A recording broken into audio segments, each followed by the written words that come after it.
Don't miss 50% off on IVF procedures in all 49 branches till 30th November. అపాంగరేఖాభిరభంగురాభిః అనంగలేఖారసరంజితాభిః అనుక్షణం వల్లభసుందరీభిః అభ్యర్చ్యమానం విభుమాశ్రయామః. శ్రీకృష్ణుని కంటి చూపు మన మీద పడాలి. ఎలాంటి కన్ని చూపు అంటే అనుక్షణం వల్లభ సుందరీలు అంటే ఈ గోపికలతోటి కూడి ఉండే కృష్ణుని కంటి చూపు, అలాంటి కొస చూపైన మన మీద పడితే చాలు. అలాంటి విభుణ్ణి ఆశ్రయిస్తాం. నిరంతరము ఈ గోపికల కంటి చూపుకి ఆశ్రయంగా ఉండేవాడు. వాళ్ళు అక్కడే చూస్తుంటారు, స్వామినే చూస్తారు. మనం కూడా అలాగే మన హృదయాలు కూడా కృష్ణుణ్ణి ఆశ్రయించి ఉండాలి, ఆయన్నే ఆశ్రయించి ఉండాలని చెప్తున్నాం. దేవకి వసుదేవుల మొదటి కుమారుడైన కీర్తిమంతుణ్ణి కంసుడు వధించాడు. తర్వాత వాళ్ళని చెరసాల్లో వేశాడు. చెరసాల్లో వేస్తే కంసుడికి ఇతను కొంచెం దుర్మార్గమైన ప్రవర్తన కలిగి ఉన్నవాడికి అతని మామగారైన జరాసంధుడు పూర్తిగా మద్దతు ఇచ్చాడు. ఆయనకి 2 కూతుళ్ళు ఉన్నారట జరాసంధుడికి. వాళ్ళిద్దరినీ కంసుడికి ఇచ్చి పెళ్లి చేశాడు. తర్వాత వీళ్ళు ఏం చేశారు, నరమాంస భక్షకులైన చాలామంది రాక్షసుల్ని పంపించి యాదవులని అంటే వసుదేవుని కుటుంబానికి వంశానికి చెందిన వాళ్ళని హింసించడం మొదలుపెట్టారు. దీన్ని భరించలేక చాలామంది దేశాలు బట్టి పారిపోయారట.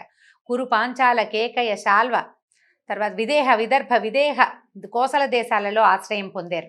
ఈతో పడలేక అక్కడికి వెళ్ళిపోయారనమాట. కొందరు నందుని గోకులంలో ఆశ్రయం పొందారు.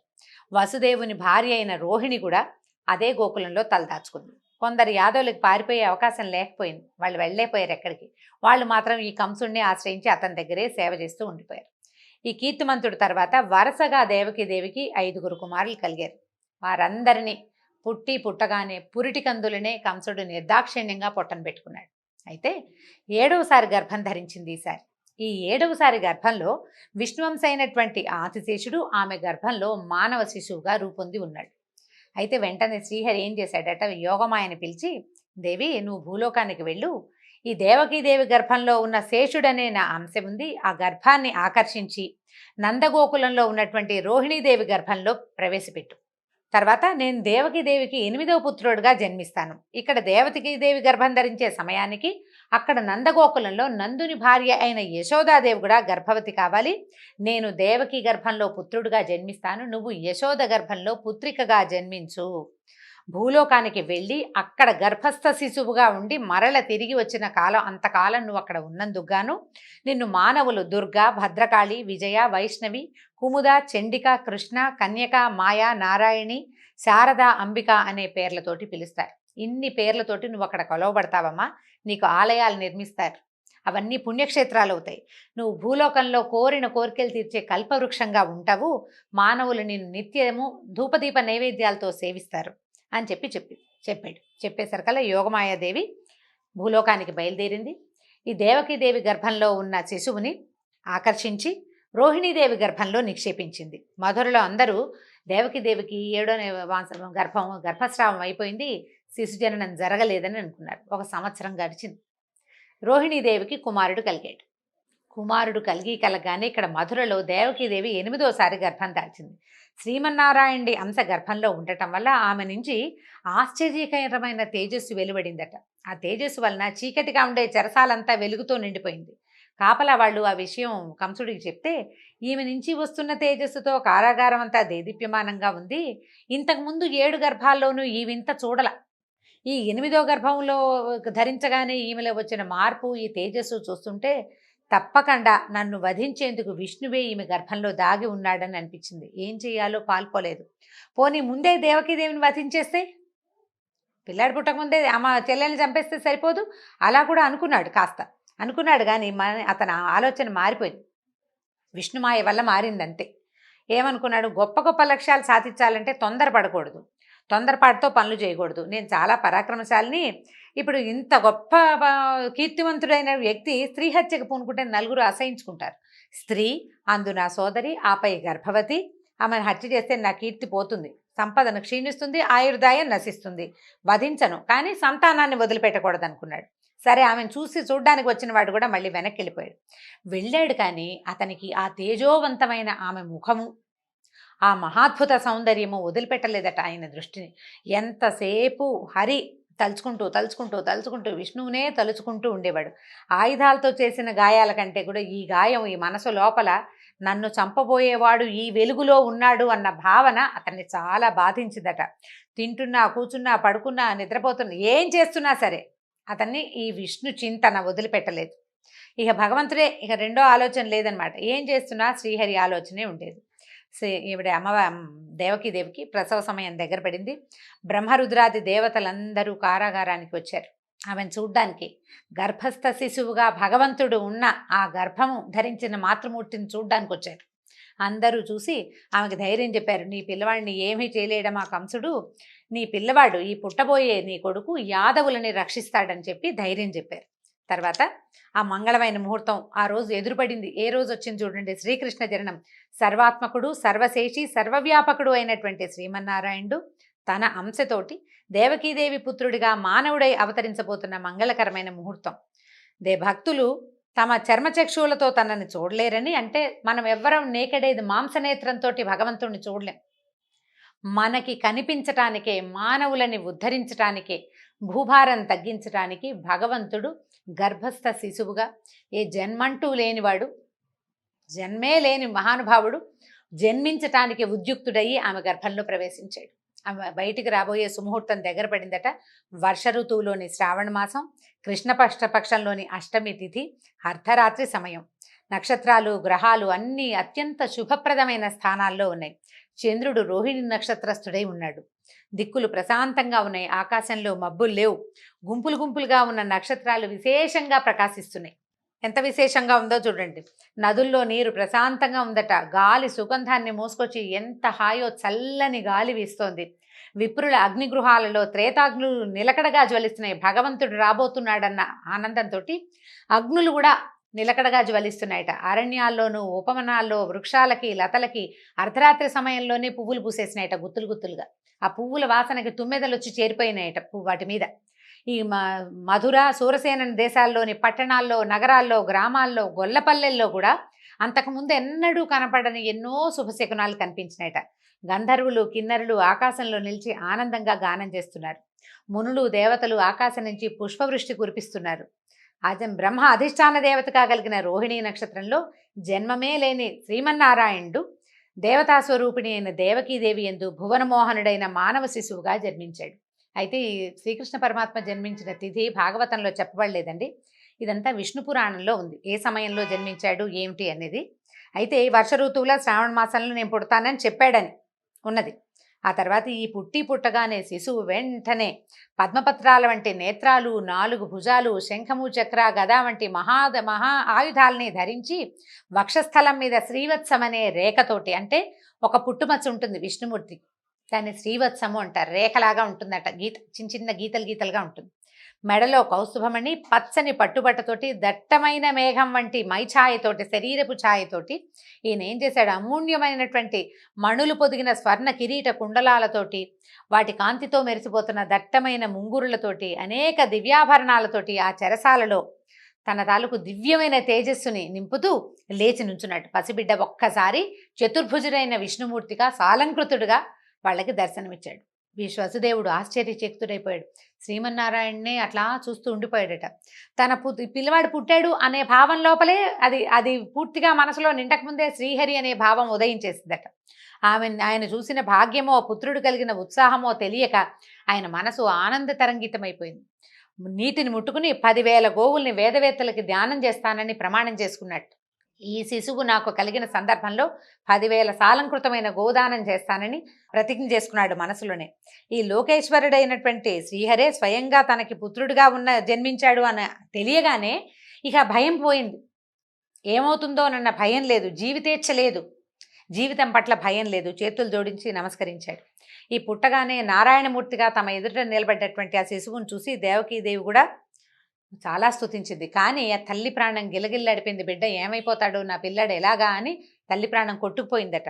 అయ్యా, మా చుట్టూతా పరమ అజ్ఞానులు ఉన్నారు, నీ దివ్య రూపాన్ని వాళ్ళకి కనపడనివ్వక, నువ్వు కనిపిస్తే ఏం చేస్తారో, నువ్వు పుట్టావన్న వార్త ఇంకొక నిమిషంలో కంసుడికి తెలిసిపోతుంది, వాడు పరిగెత్తుకొచ్చేస్తాడు.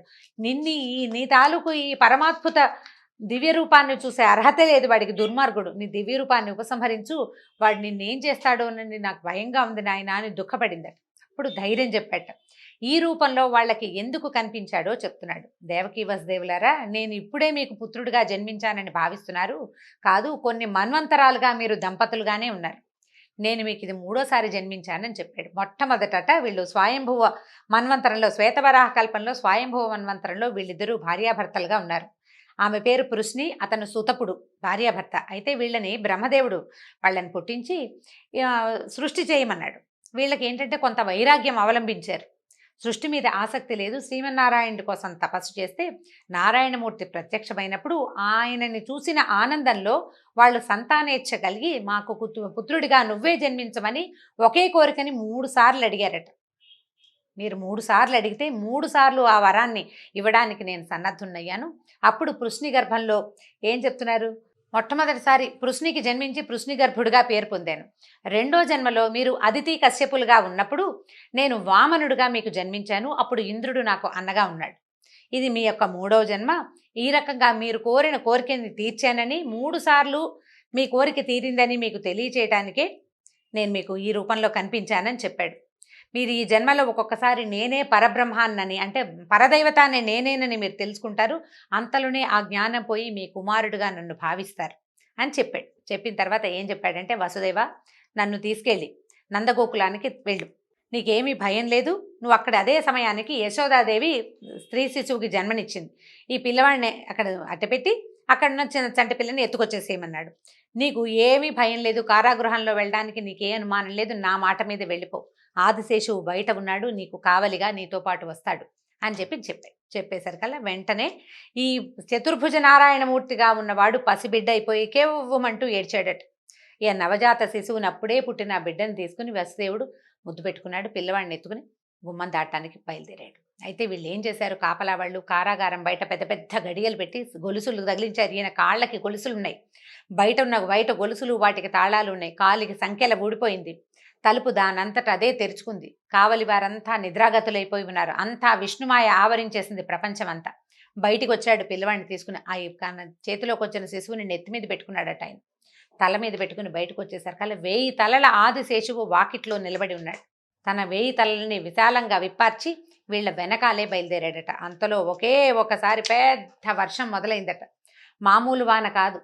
మొత్తం ప్రపంచంలో ఉన్న మబ్బులన్నీ వచ్చి ఈ మధురానగరం మీదే కురుస్తున్నాయా అన్నంత పెద్ద వానట. కారు మబ్బులు, ఉరుములు, పిడుగులు. అసలు ప్రపంచమంతా ఈ వర్షం వచ్చేసరికల్లా ఇంకా నిద్రాపరవశులు అయిపోతారు. జనం ముడుచుకుని పడుకుంటారు. మెలకువ రాదు, నిద్రలోకి జారిపోతారు. ఇంతలో అక్కడే ఉన్న యమునా నది, ఎక్కడెక్కడి వర్షపు నీరు యమునా నదిలోకి ప్రవేశించింది. ప్రశాంతంగా ఉండే యమునా నది గట్లు పొరుచుకుని ఉధృతంగా ప్రవహించడం మొదలుపెట్టింది. ఈయన చెరసాల నుంచి బయటకు వచ్చాడు. అక్కడ ఆదిశేషు ఉన్నాడు కదా, ఈ పడగలు విప్పి వాళ్ళని రక్షిస్తూ ముందుకు బయలుదేరాడు. ఆయన యమునా తీరం చేరాడు. లోతైన యమునా నదిలో ప్రవాహ వేగం పెరిగిపోయింది. పెద్ద పెద్ద కెరటాలు వస్తున్నాయి. అయినా సరే ఈయనేమో ఆలోచించల. విష్ణువు వెళ్ళిపోమన్నాడు, వెళ్ళిపోవటమే.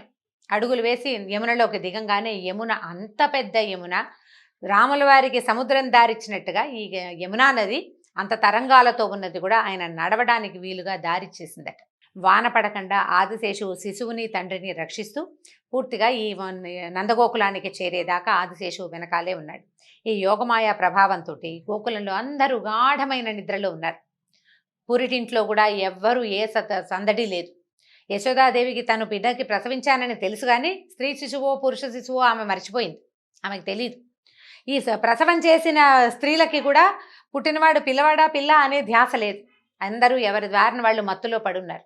ఈయన నిశ్శబ్దంగా తను తీసుకొచ్చినటువంటి నారాయణ నవశిశువుని అక్కడ పడుకోబెట్టి అక్కడ ఉన్న వెలిగిపోతున్నటువంటి బాలికని చేత్తో పుచ్చుకున్నాడు. తీసుకుని బయటకు వచ్చేసాడు. బయటకు వచ్చి మళ్ళీ మధురా నగరంలోకి దారి తీశాడు. నగరంలోకి వచ్చేసాడు. యమునా నది దారి ఇచ్చింది. ఆదిశేషువు కాపాడుతున్నాడు. కారాగారంలోకి ప్రవేశించాడు. మొత్తం తలుపులు అన్నీ యథావిధిగా ఎక్కడవక్కడ మూసుకుపోయింది. లోపలికి వెళ్ళిపోయి తన కాలికి సంఖ్యలు తగిలించుకుని పిల్లని తెచ్చి దేవకీదేవి పొత్తిళ్లలో పడుకోబెట్టాడు. పిల్లని నేల మీద పెట్టిన మరుక్షణంకే ఉవ్వమని ఏడ్చిందట చంటిపిల్ల. పెద్దగా ఏడ్చింది. ఏడ్చేసరికల్లా అప్పుడే పిల్ల పుట్టేసిందని చెప్పి పిల్లవాడు పుట్టాడు అనుకుని కావలి వారంతా అరిచరిచి కేకలు పెట్టి బాకాలు ఊదారు. ప్రసవం అయిపోయింది. మహారాజు రావాలంటే పరిగెత్తుకుంటూ వచ్చాడట. ఆయన ఎట్లా పరిగెత్తుకొచ్చాడంటే, ఎప్పుడెప్పుడు తన మరణానికి కారణమయ్యేవాడు పుట్టేస్తాడో అని బెంగటిల్లిపోయి ఉన్నవాడు ఈ మంచం మించి లేవడం, ఆయన జుట్టు ముడేసుకుని పడుకున్నాడు. ఆ ముడి కాస్త ఊడిపోయింది. అపశకునం, రాజులు జుట్లు విరబోసుకుని బయటికి రాకూడదు. అడుగులు తడబడిపోతున్నాయి. మృత్యువు పిలుస్తోంది అనేసరికల్లా భయం వేస్తుంది. ఆ భయంతో అడుగులు తడబడిపోతున్నాయి. అన్ని అపశకునాలే. వస్తూ బల్లలు కుర్చీలు తన్నేసుకున్నాడు. అంటే ఆ ఉధృతిలో పరిగెత్తుకొస్తూ అనమాట, ఉద్వేగంలో ఎట్లాగోట్లా పరిగెత్తుకొచ్చేసాడు.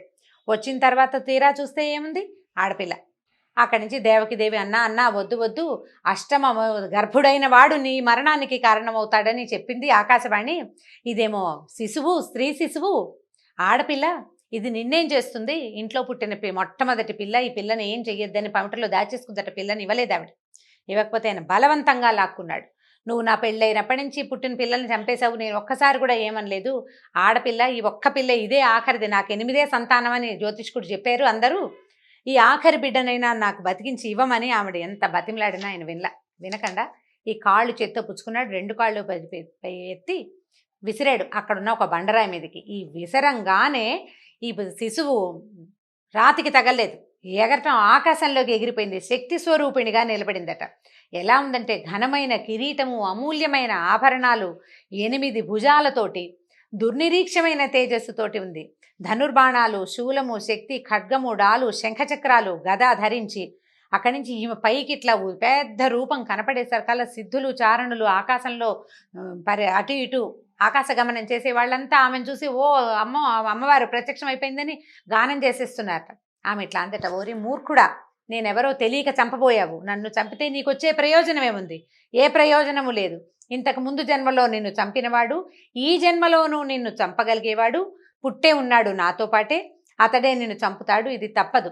మరణం నుంచి తప్పించుకోవాలని దీనులని హింసించడం ఇకనైనా మాను అని చెప్పి ఈ అష్టభుజాలతోటి ఉన్న మహోగ్రమైన రూపం క్షణంలో మాయమైపోయిందట. మాయమైపోయేసరికల్లా ఈ మాయమైన తల్లి భూలోకంలో అనేక స్థానాలతో అనేక నామాలతోటి వెలిసింది. ఇట్లా చెప్పిన మాట వినేసరికల్లా ఈ కంసుడు చేష్టలు దక్కి నిలబడ్డాడు. ఏం చేయాలో తెలియలా. ఎంత అపచారం చేశాను నేను అనిపించేసింది. చెల్లెలికి బావకి తను చేసిన ద్రోహం తలుచుకుని కుంగిపోయాడు. గొంతు పిగుల్చుకున్నాడు అతి కష్టం మీద. బావా, నేనెంత తప్పు చేశాను, నేనెంత ఘోరం చేశాను. మనుషులే అబద్ధాలు ఆడతారనుకున్నాను, దైవ వాక్కులు కూడా అబద్ధాలు ఆడతాయని నాకు తెలియలేదు. అష్టమ గర్భుడు నా మరణానికి కారకుడవుతాడనుకుంటే అష్టమ గర్భంలో ఆడపిల్ల పుట్టడం ఏమిటి? అదేమో నా చేతి నుంచి వెళ్ళిపోవటం ఏమిటి? ఇది దైవం అబద్ధం చెప్తుందని నేను అనుకోలేదు. అశరీరవాణి ఆకాశవాణి అసత్యం చెప్పదని నమ్మాను. ఇవన్నీ నా ప్రాణం కాపాడుకోవాలనే ఆతృతతోటి నరమాంస భక్షకుడిలాగా మీ పిల్లలందరినీ చంపేశాను. మీ పట్ల అపచారం చేశాను. నాకు నిష్కృతి లేదని అసలు ఇంకా కరిగి నీరే ప్రవహించేశాడనమాట కంసుడు. అక్కడి నుంచి మీరు చాలా జ్ఞానులు, మీకు తెలియంది లేదు.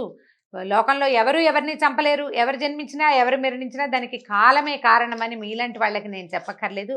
నన్ను క్షమించండి అని చెప్పి వాళ్ళ కాళ్ళు పట్టుకున్నాడు, చెల్లెలది బావది. వీళ్ళు కూడా వాళ్ళకి తెలుసు ఏం జరిగింది, ఏం జరుగుతోంది అని.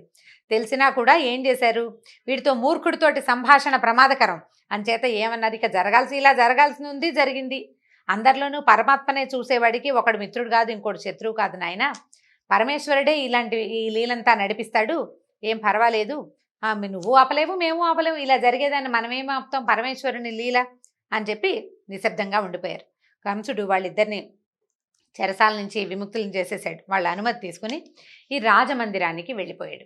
ఈ వెళ్ళిపోయిన కంసుడికి ఎవరు ఎటువంటి సలహా చెప్పారు, అతను మళ్ళీ తన ప్రవర్తనని ఏ రకంగా మార్చుకున్నాడు. దుర్మార్గులు చూడండి, ఇవాళ చాలా రియలైజ్ అయినట్టు ఉంటారు, రేపొద్దుటికి వాడి ప్రవర్తన మారిపోతుంది.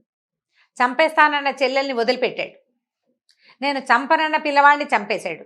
ఇప్పుడు వీళ్ళని వదిలిపెట్టాడు, కాళ్ళు పట్టుకున్నాడు, నాది తప్పేనన్నాడు. రేపేం చేస్తాడో తెలీదు. రేపేం చేయబోతాడో కంస మహారాజు రేపటి కథలో తెలుసుకుందాం. నమస్కారం.